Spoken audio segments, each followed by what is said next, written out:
Hey everybody, this is a quick video to show you how to do a factory reset on a Samsung Galaxy A03s. Keeping in mind that if you do this, everything will be deleted off your phone, all your apps, all your contacts, all your photos, everything. It will be like it did when it came out of the box.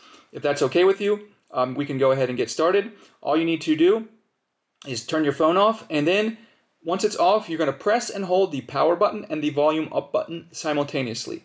And you're going to continue to hold it until it vibrates and turns on. And when it vibrates and turns on, it will vibrate and turn on into this recovery menu.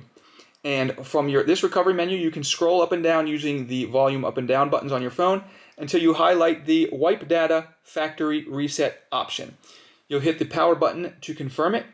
And once you hit the power button to confirm it, you'll come to this confirmation page where it will say, wipe all user data, this cannot be undone, ! And you have cancel and factory data reset. If you have factory data reset highlighted and you hit the power button to confirm it, there's no going back. Everything will be deleted off the phone. Once you do that, it'll take a couple minutes, at which point, when it's done, you can reboot your phone and it will turn on like it did when it came out of the box. Thanks a lot for watching. Have a great day.